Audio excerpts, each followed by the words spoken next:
Hello everyone, welcome back to Advent of Code. As I said in the last episode, which was a week ago, I was going away for a week, so I haven't had a chance to keep up with the rest of this, so everyone else is doing day 9 today probably, or 8, depending on when this video goes up or whatever. I haven't really decided whether I'll be releasing these one a day or like 2 per day and trying to catch up. I think I'll just do 1 a day and I'll be the only one publishing Advent of Code videos on on December 18th or whatever. So, yeah, let's get started with day 2. I haven't read ahead at all. Don't know what any of these are going to ask of me. So let's see what's happening. Day 2, gift shop. You get inside and take the elevator to its only other stop, the gift shop. Get inside, right? We were getting inside before. There was a lock. We needed to use a safe to get the key, but really the key wasn't in the safe. Okay. Thank you for visiting the North Pole, gleefully exclaimed the nearby sign.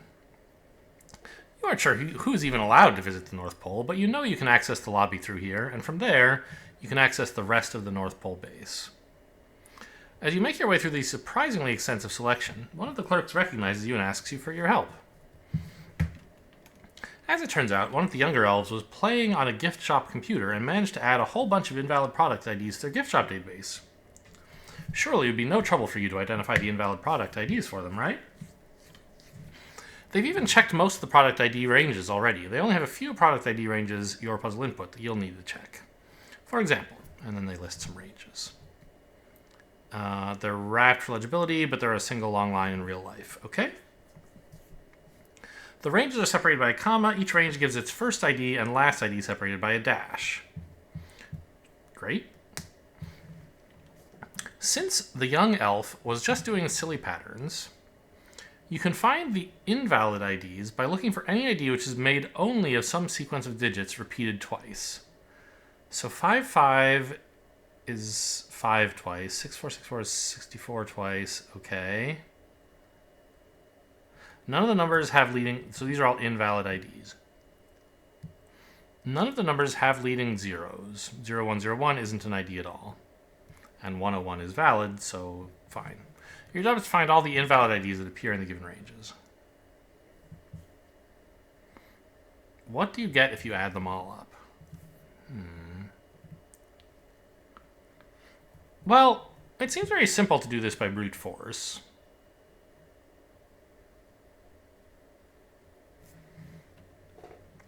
Just, for each range, enumerate all the numbers in that range, and then check each of them to see if it's invalid.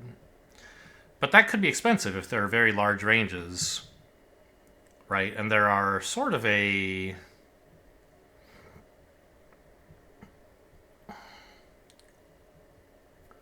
Within any range, like, if a range is of size n, there are at most square root of n invalid IDs in it, right? Because you're only using half of the digits.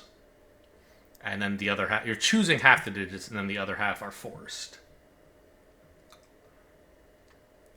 So, yeah, and that's a square root operation.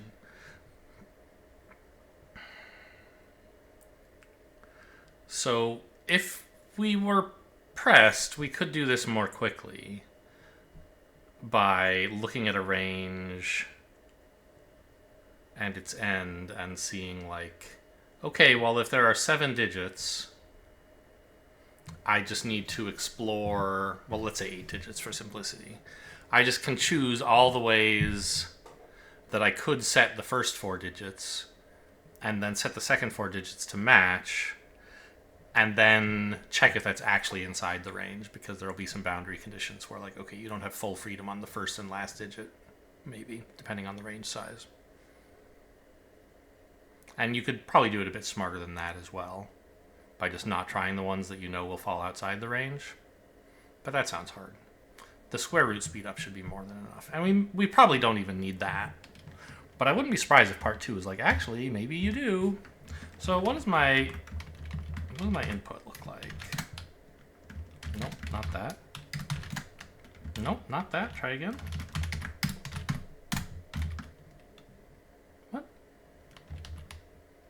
Didn't I? Oh, I think I know what I did wrong. Yes, I said get me my input for day 2, but I did it in the wrong directory.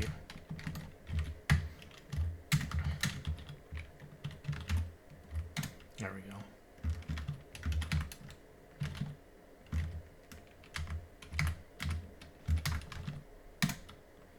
All right.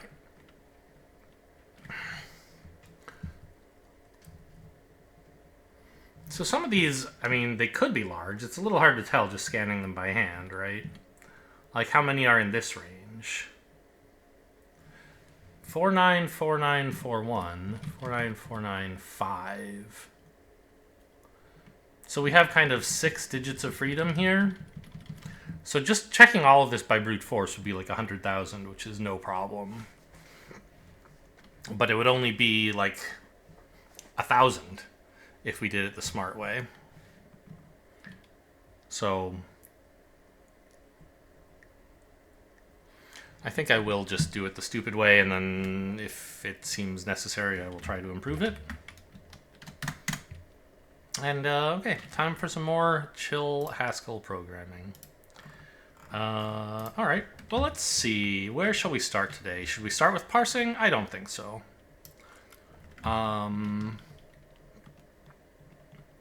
Let's define a range. I'll name it inclusive range so that it's impossible to forget that it's inclusive. But then, I don't know. I'll just call it inclusive range. Takes 2 ints. And I don't think we really need any type classes here. What did I decide in yesterday? I remember I talked some about whether I should define it like a library where I define all the instances that are reasonable, or like an application where I only define the ones I need. Looks like I decided to do it library-wise. Okay, that's fine. Eq-ord show. I don't know. I don't really need anything else. Nothing else is obviously correct here.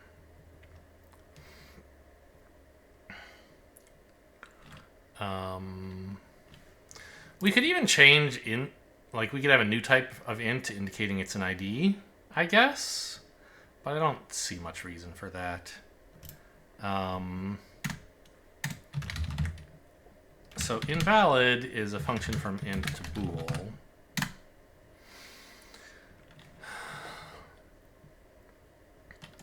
Invalid of x if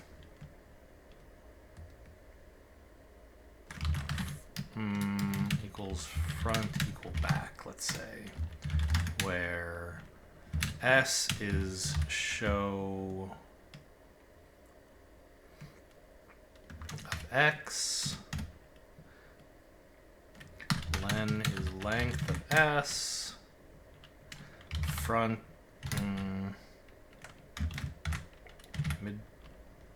mid length x div 2.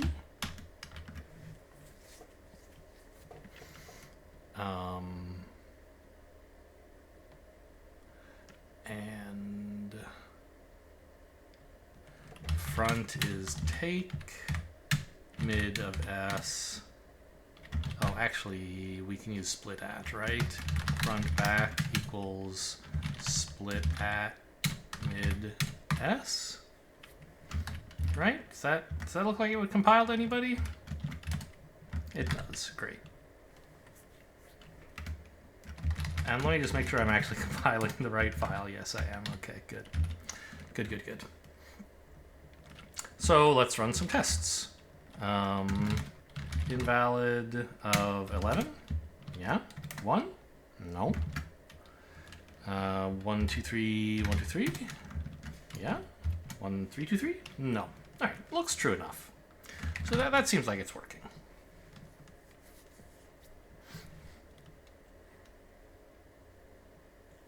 And like technically we could inline mid, but I don't think that would improve readability.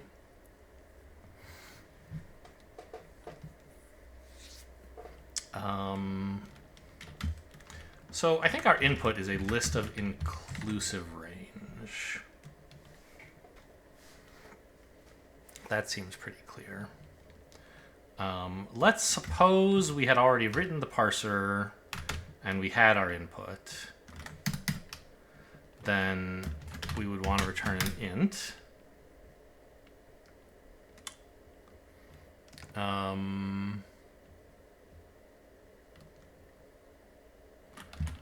Some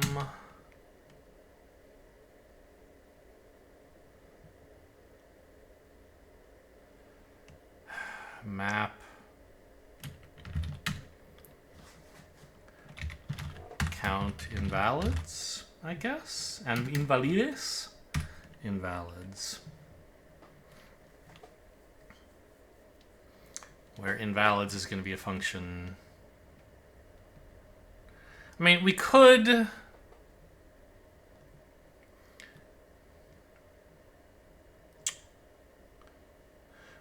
be like, count invalids is going to be a function that does several things, and you could say, well, to keep things simple and clean, let's split it into several functions. Let's map cat like expanding the range from its start and end bounds to each ID in it, and then like filter by how many are invalid, and then count the results. Whereas count invalids is gonna like have to do several things. And yes, that's true, but that would kind of commit me in a way to a particular algorithm for counting invalids in a range. And I have in mind that for part 2, I may need a smarter way to do it. And so I'd like count invalids to be sort of a more abstract function that I can replace the definition of someday. Obviously, I won't be working on this a month from now, right?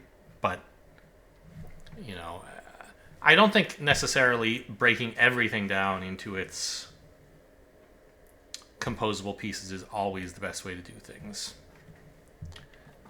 Here, I think there's some justification for making a single function that does multiple things. Count invalids takes an inclusive range and returns an int. Count invalids of inclusive range low to high is now going to be that thing I said. Length, filter, invalid, expand. Oh, actually, I can just use the built-in like this.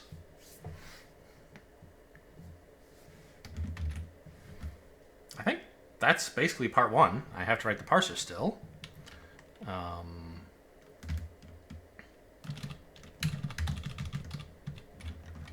Put that up there, I guess. And the parser is very simple. Also, I mean, I always have to. I feel like I have to preemptively defend myself for using text regex applicative, because this is so easy to do with like a PCRE style regex library. You barely have to do anything. You just say like a sequence of digits, a dash, and a sequence of digits. Find that pattern as many times as you can in the string. But then you do end up having to like parse the groups and whatever. I don't know. And you end up like kind of not caring about these commas if you write it that way. But I kind of love that when writing a proper parser, every character is accounted for. You don't just say, the input is a pile of garbage that has a few gems that I care about in it. You say, I understand the whole input. And if anything is wrong, I should know about it. And so I kind of like that approach compared to using, you know, find... What is the text regex version? Like, find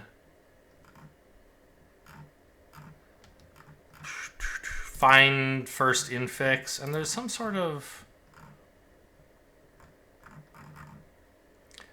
Yeah, okay, so it doesn't have this built in. But you can say find first infix, which gives you, like...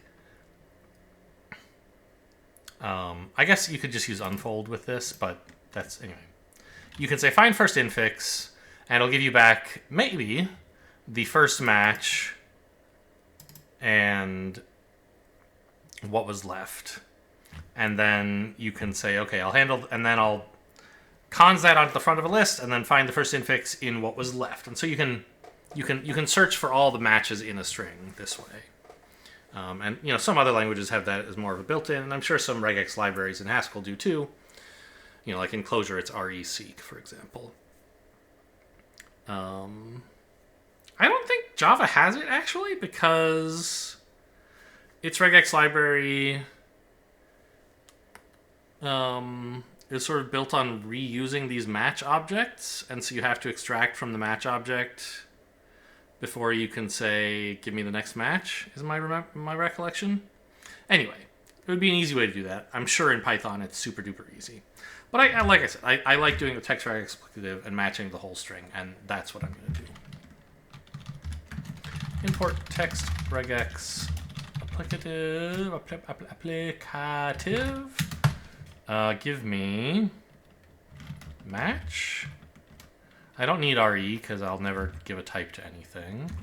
I need sim. I need... Is set by in here somewhere? It's not, right? Maybe it's in common? Contents... Common... No, it's not. But there is something on Hugel.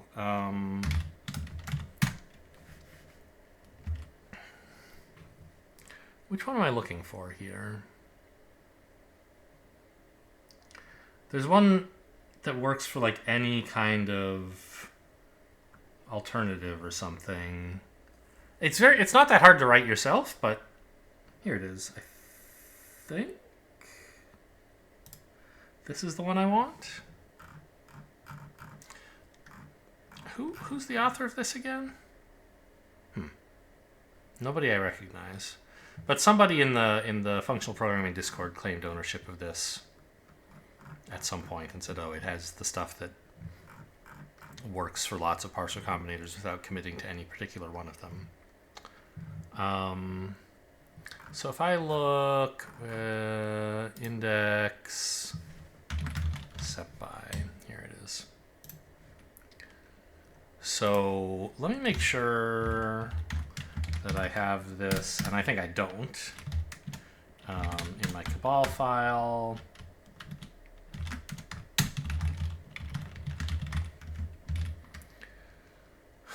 I guess oh no, reloading won't work. I actually have to stack UCI again to get the new dependencies. Okay, well, while that's happening, let me get the import written. It's in control applicative combinators, huh? Whoops, no, I wanted, there we go.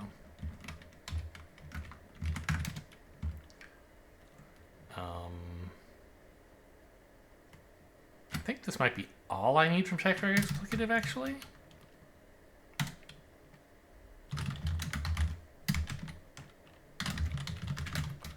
And I want decimal to parse ints. I want control applicative combinators set by. So this is it takes two parsers and produces as a new combined parser that parses multiple instances of the first parser, each separated by an occurrence of the second parser. So separated by. So what I'm looking for here is just, as always, I should just like, one of these days, I'll come up with a better, I'll stop using from maybe here, and I'll have something more type safe, but not today, I guess. from maybe error no parse, or I'll update my template to have those imports in it.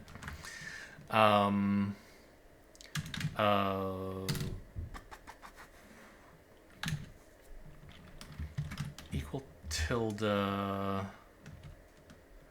of input. Input is range set by a hyphen, basically?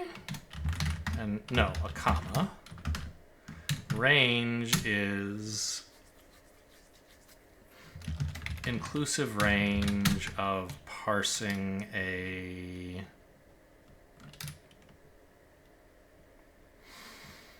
decimal and then throwing away a hyphen to then actually match another decimal. So what do you think? Does this compile at all? It does. Good.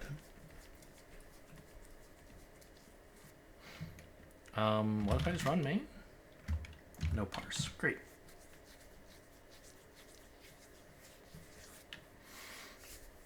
Great, great, great. Okay, let's first check if I've misunderstood the input format. I don't think so. There's an extra new line at the end.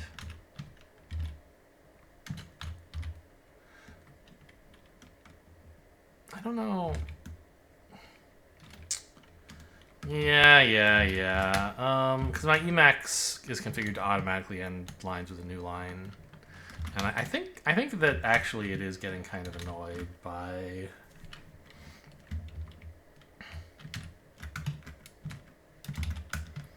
so parse all of that and then throw away a new line. Yeah, that actually parses. Okay, so never mind.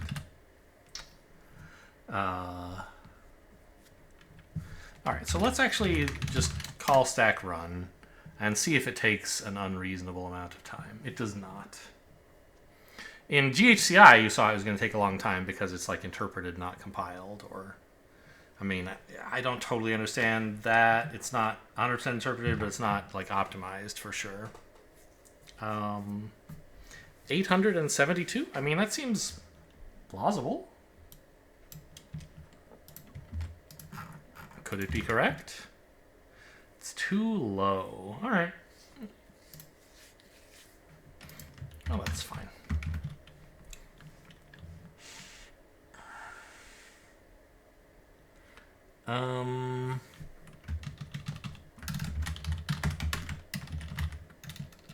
Let's just make sure that this is all parsed correctly.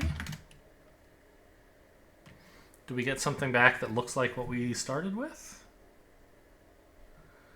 Let's see. There's a range 2244 to 5558 near the end, right?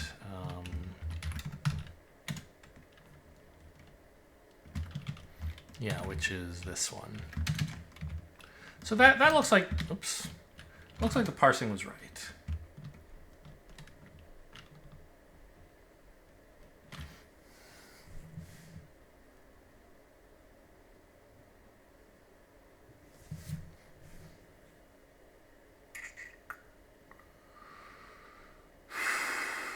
Too low.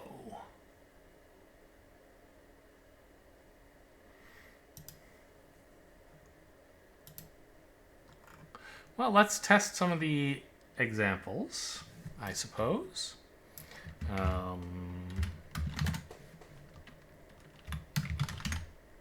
Count invalids of inclusive range 11 to 22. This should be 2, 11 and 22, right? Yeah. And then they list 95 to 115. That should have 1, 99. Oops, no dash. Yeah. You know what, actually? Let's change this a bit.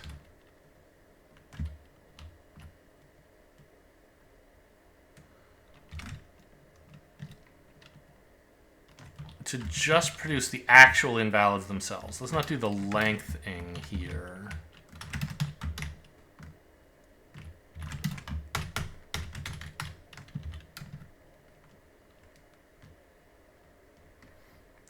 So now we're getting back a list of int.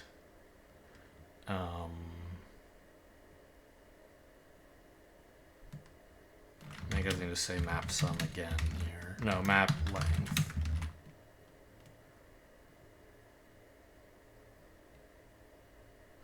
Well, yeah.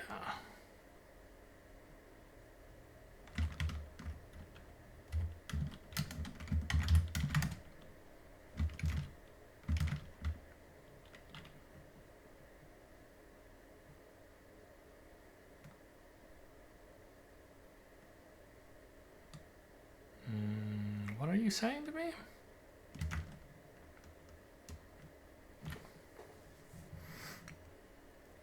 Oh, I didn't affix the type for invalids.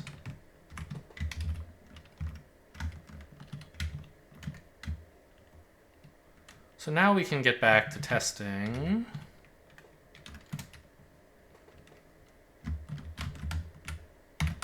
These invalids, yeah, 99, okay.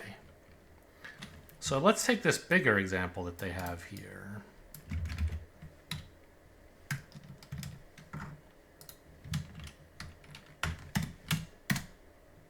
There's 1. And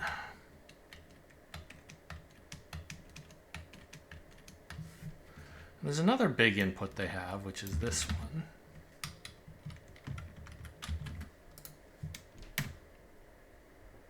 I keep forgetting. Okay. So this is all right.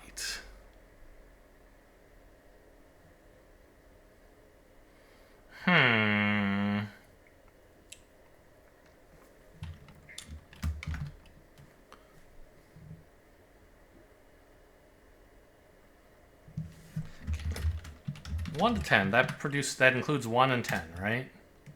This is the wrong. Yes, it does. Okay.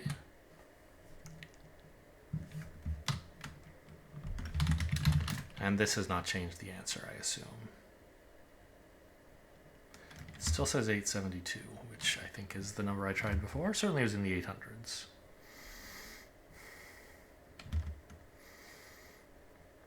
So one thing we can do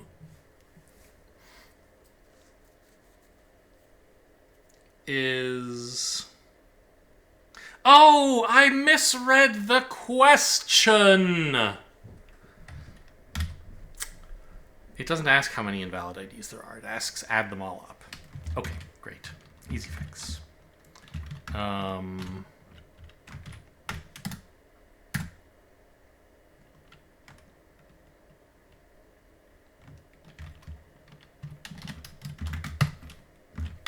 Done? So we're going to map invalids over the input, but instead of just using map, which would return a list, we would then have a list of lists. We're going to use bind in the list monad, which is like concat map or flat map or whatever, to just have each range give back, or to get back a single list of all the ints produced by concatenating together the list returned from each range. Okay, that should be all I needed. It's much larger. I would say this number is larger than 872 by a fair distance. Okay, read the question carefully. That's today's lesson.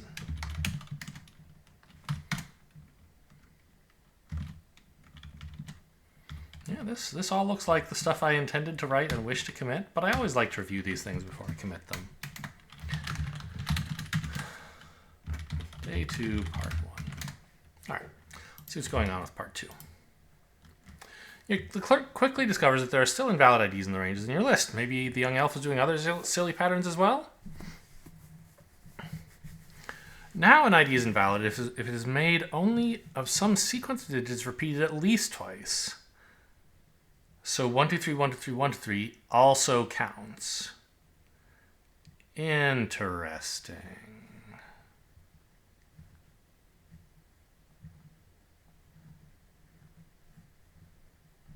So we're just being asked to write a different isValid function, basically. Okay.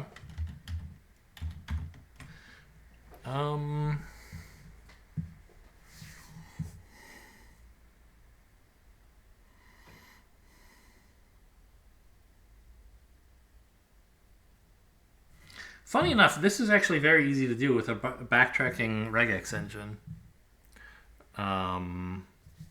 If you use back references, you can just say, does the whole string match any sequence of characters followed by that sequence of characters any number of times? And it's not, there's no efficient search engine, right? The regex engine can't do that in the efficient way regex engines are supposed to do things. But, modern PCRE engines will do it for you. Whereas with text regex duplicative, it should be impossible to write that function, because it requires backtracking, basically.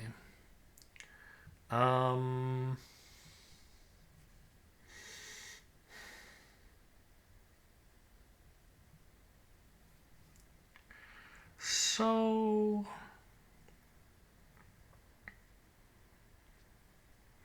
how would we test? How would we write a function to test if an integer behaves in this way? We can't just split it at an arbitrary point.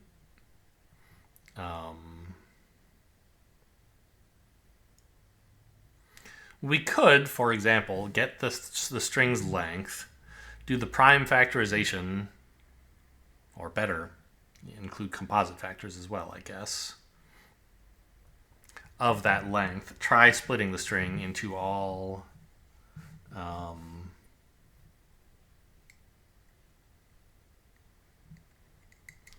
into things of that length. But I suppose it's simpler to just assume every number is divisible by every other number, and then just fail if it doesn't match, right? So try splitting it into groups of 2, into groups of 3, into groups of 4, right? And all the way up to the length of the string divided by 2. And just see then if they're all equal.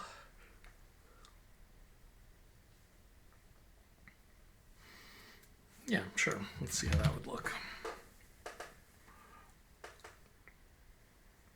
I mean, invalids is kind of... Now it turns out that I broke things up in the wrong way. I made it easy to write a better version of testing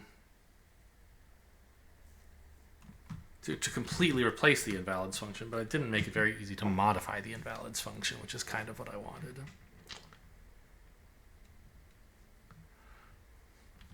Maybe, I could have just written a function that takes a range and says split, does this part, I guess. But I thought I might not want to do that for part 2.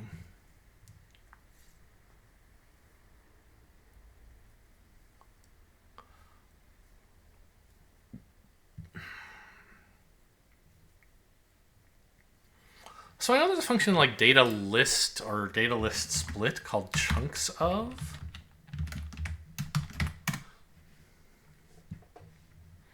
It's in data text, data sequence, which I don't want. Yeah, data list split. I kind of don't like that package, and I don't have a good reason. Sorry if you're the maintainer of data list split, I guess.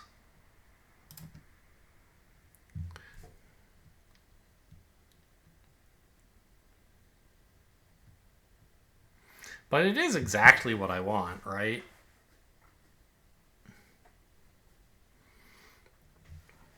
So I guess I'll import data list split just from the split package. Yeah, all right.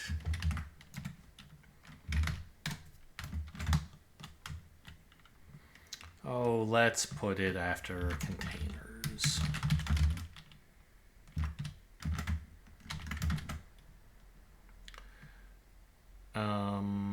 Where was I? What did I accidentally reveal on the screen there? Nothing interesting. What was I doing? I must have been installing Rust. Wild. Okay. But I meant to do that in this window. Go to the top here. Okay. Data lm list split chunks of.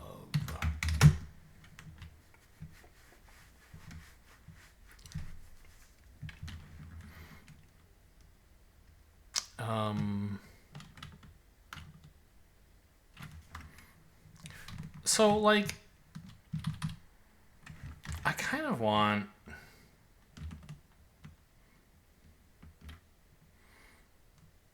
just 2. Like, I want to pass 2 as a parameter to invalid in a way.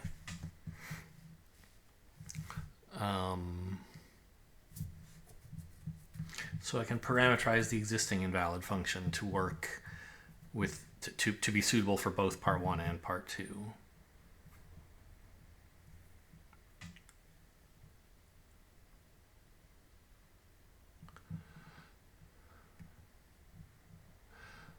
So I guess maybe what I'll do is this.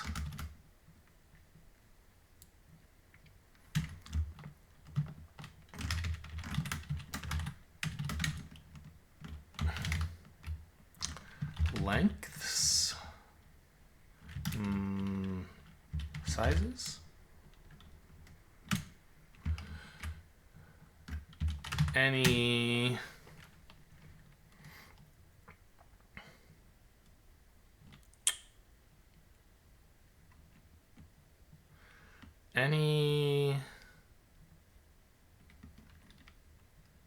go of sizes.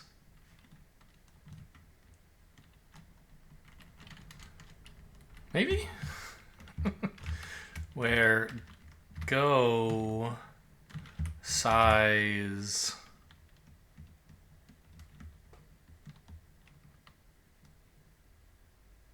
equals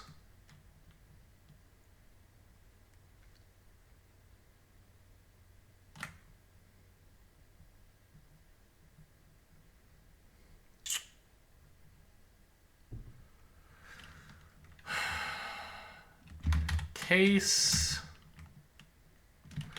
chunks of size x of. If it only splits into one chunk of this size, the answer is false.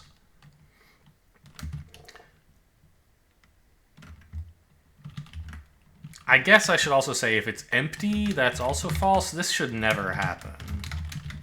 But like just to make the pattern match exhaustive.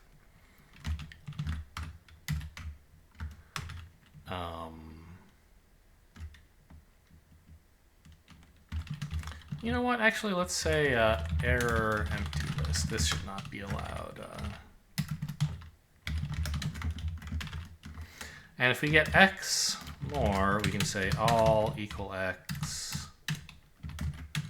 X is like so.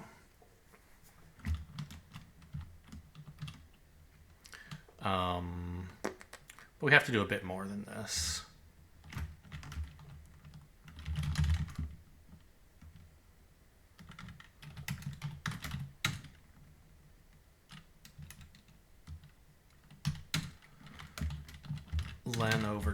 Len div 2.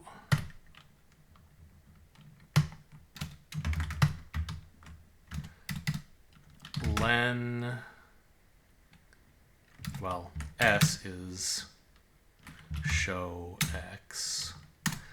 Len is length s. So split for each size you're given,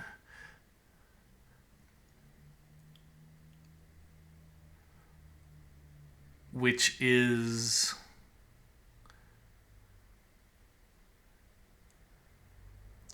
at most half the size of the string.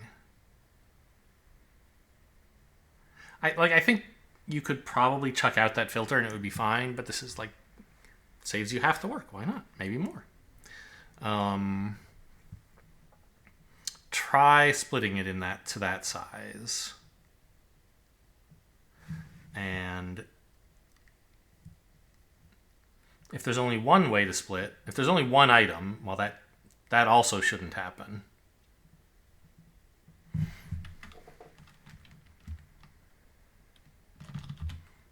Because of this filter here. Actually, you know what I should do? Match this first.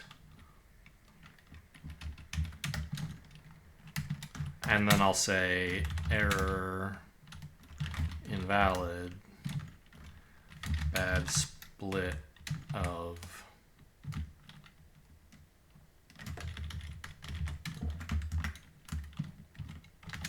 show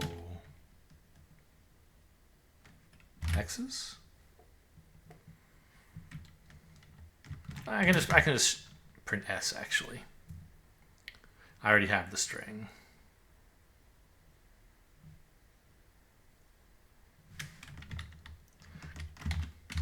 So I don't think that'll ever happen.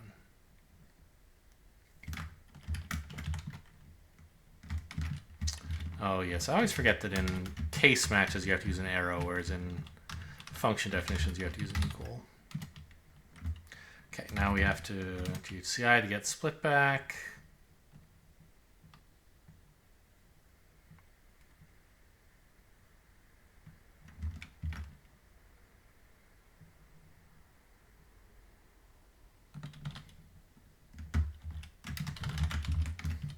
Yep, more is what I meant. X's is not used. That's true. I thought I was going to use it, but then I didn't, and I don't want to, so I'm happy with that. Just binding for X shadows an existing binding. That's a fair complaint, I guess. Let's call this one N.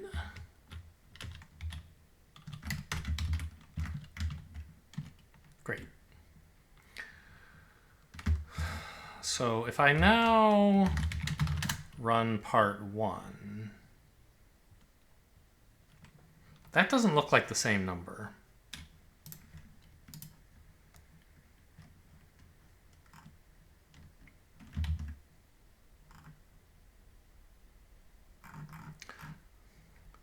My old number was 122 something. So this is an incorrect refactoring.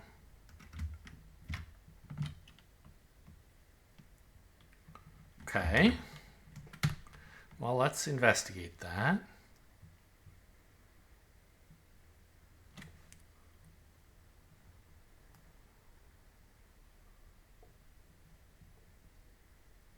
Oh.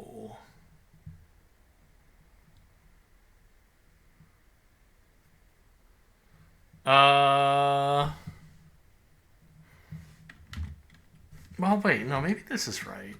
I mean, not the answer, clearly, but... Okay, so what's the definition that we're working with again? An ID is invalid if it is made of some sequence of digits repeated at least twice.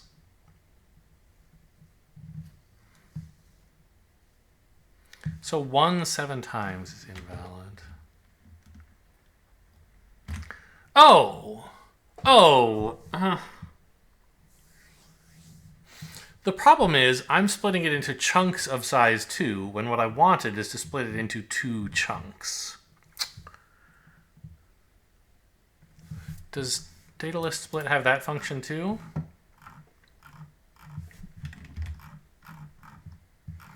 Split on, split one of, split one, yeah. Chunks of is a classic. Tell it exactly where to split, okay.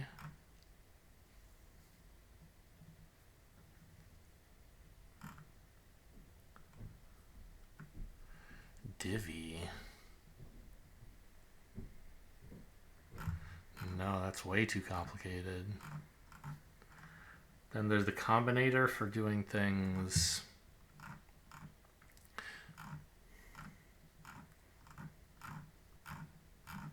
I mean, splitting into n chunks is something you can't do as efficiently as splitting into chunks of n. So I wouldn't be shocked if it's not here. Yeah. Anything else in... No.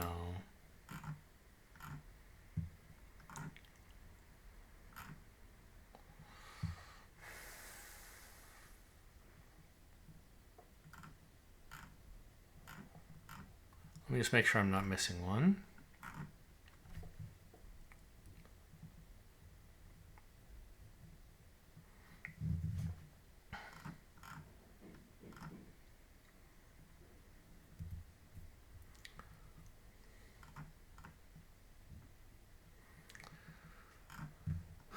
No.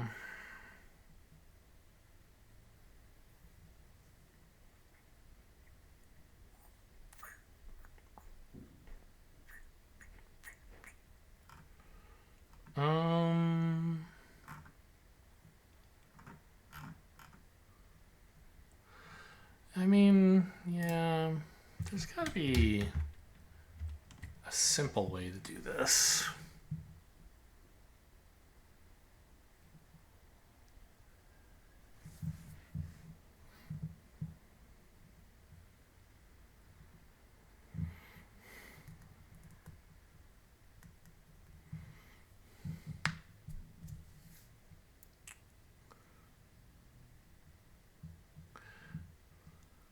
I mean, is this idea of splitting into things of a fixed size, is that silly?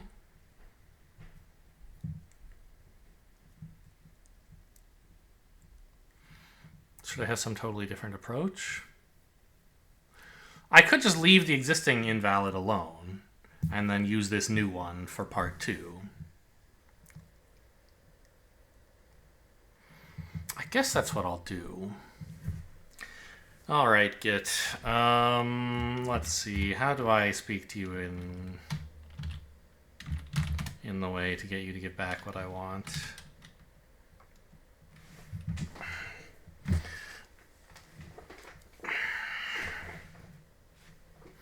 So I want this function back. And obviously I could just like copy paste it and drop the dashes, but I don't find that very interesting.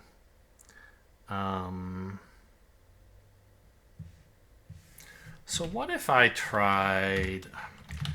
This git show will show blobs, won't it? Git help show... I mean, I might just want cat file, but let's see. For blobs, it shows the blob. Yeah, so... What's a git show of... that? No. No, it wants the revision first.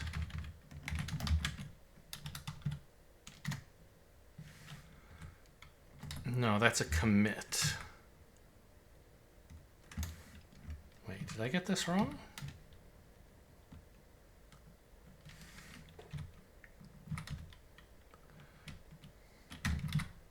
Okay, what did you when I did this, what were you confused about? Revision file. Source main HS should be a blob. All right, what happens if I just say git cat file of this? Is that right? No. And what's an object? Do I have to tell you the type? Where are you specifying the type?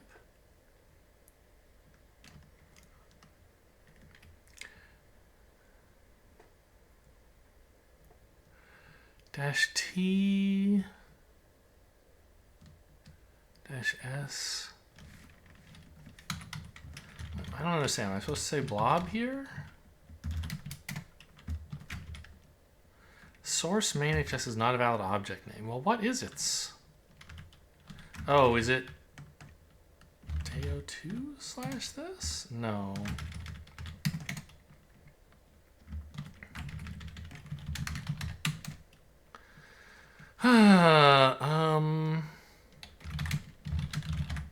All right, tell me more about how show works. I want to read a blob.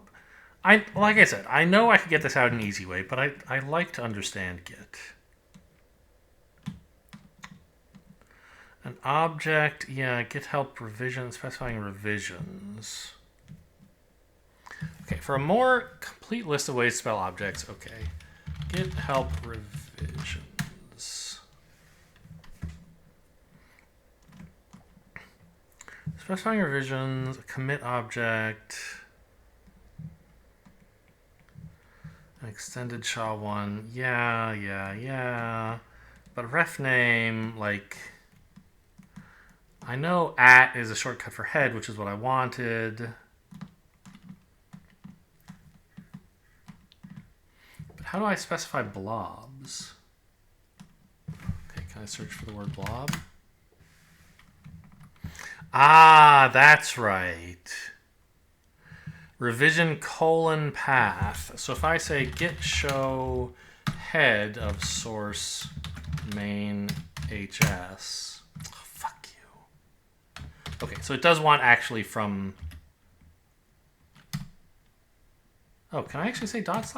I can. Okay. So now it's showing me exactly what the contents of this file were at the latest commit at head. So now I should be able to use tmux to copy this. I don't remember how to copy in tmux. Is it just W? Control Z W?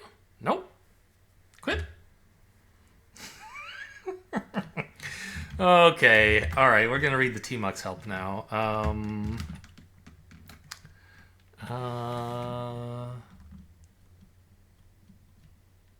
In copy mode, yes, that's where I am.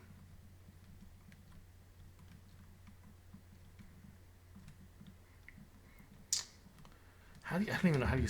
Okay, I can search. Copy? Oh, but of course that's matching every line, but it's highlighting the ones that match, right? No. Okay, well, we don't need to get into copy mode VI at least.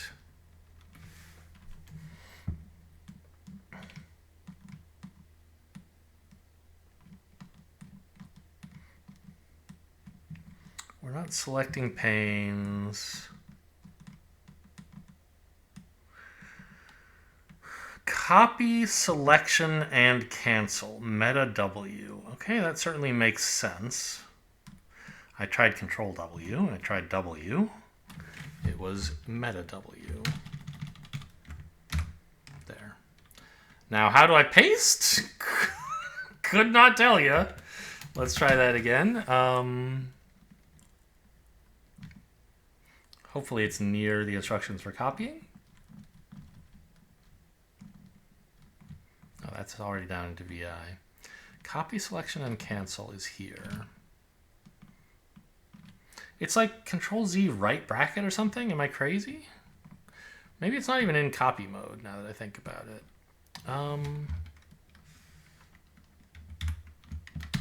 Yeah, that's how it works. Okay, great. So I want to put that in here. Great.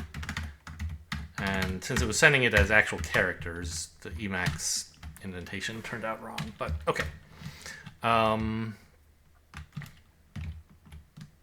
We'll call this invalid 1, I guess, sadly.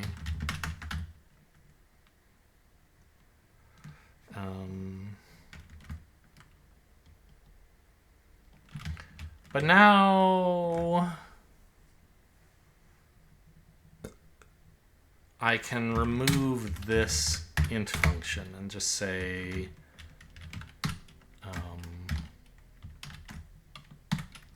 chunks of 1 is allowed up to len div 2, right?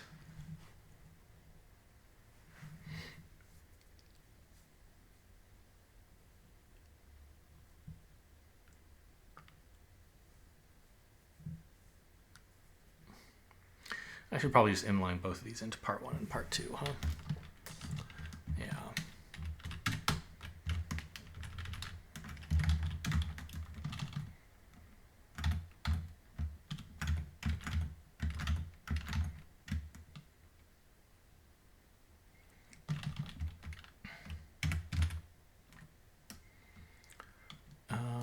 then I don't really need this invalids function. I just need contents, I guess.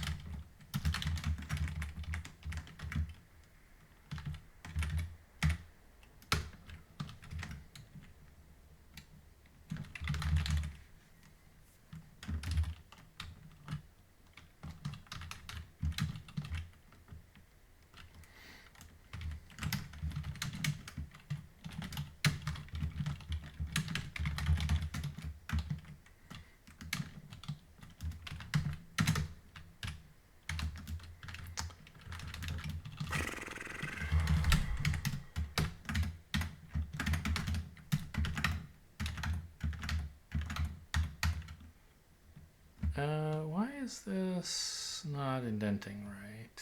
Well, that goes there, that's why. Okay.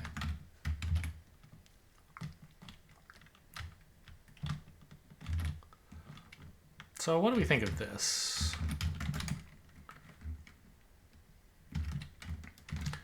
Oh, I called it invalids. Sure, that's probably better, I guess. No. Contents. Filter invalid, actually. There's a filter missing.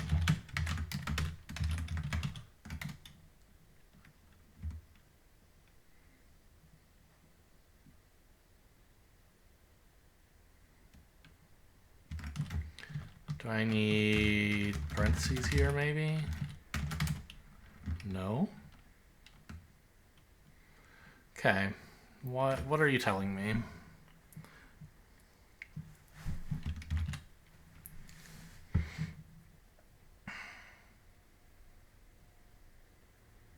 Oh, invalid doesn't take a sizes argument anymore. Closer. Okay, and this parenthesization was unnecessary, right? Yes.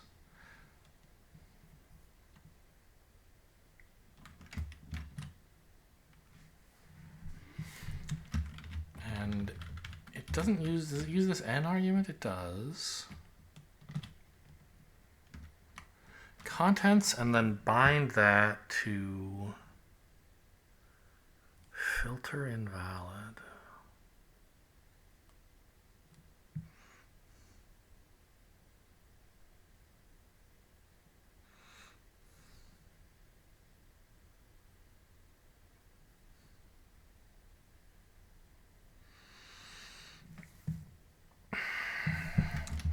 So who's complaining about the type?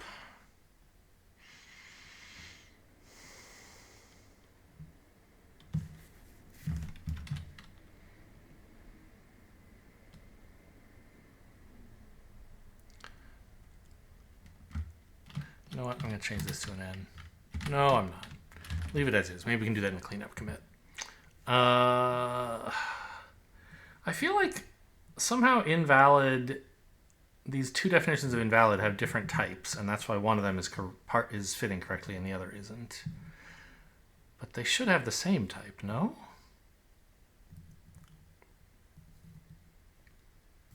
Well, let's put in a type and see. The one it doesn't like is the second one, right? Oh, this is wrong. Okay. Great. Stack run.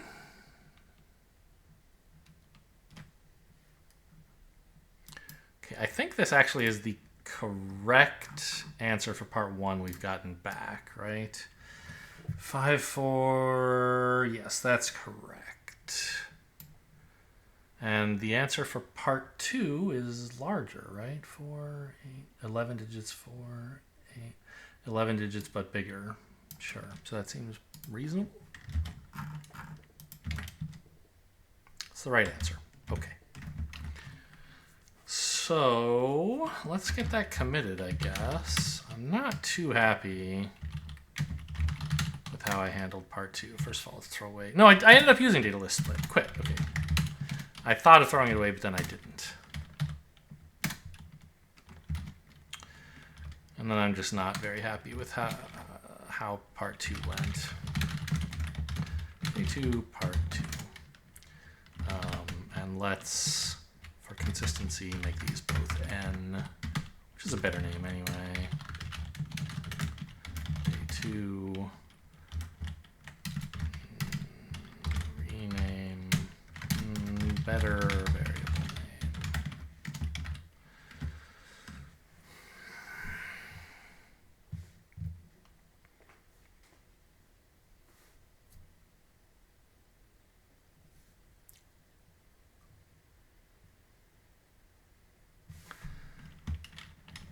You know, I should actually, I wanted to do this, but I didn't want to like write the, I was like,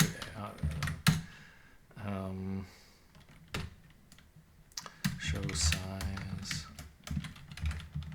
There we go. So now it was like, if this error message had ever appeared, I wouldn't have known necessarily what was wrong. The size was not appearing. Now it does, right? And it'll now say like bad three-way split of something, so that you could actually reproduce the error. All right. I guess I'll commit that as well.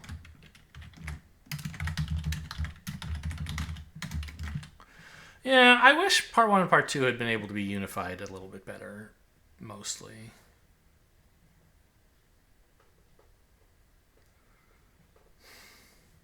But the chunks of approach doesn't work very well for part 1 because I need number of chunks, not the size of each chunk. So what I wish I could have done is some sort of like,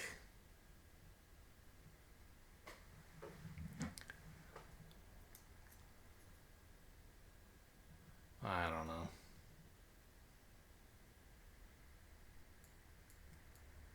Like take the first letter, try repeating it the right number of times and see if that's equal to the string. Then take the first 2 digits and try repeating them and see if that's equal to the. It's like, it's kind of a different way of approaching chunks of, and still doesn't really help with getting part 1 to be unified. So, oh well. I mean, it's not the end of the world.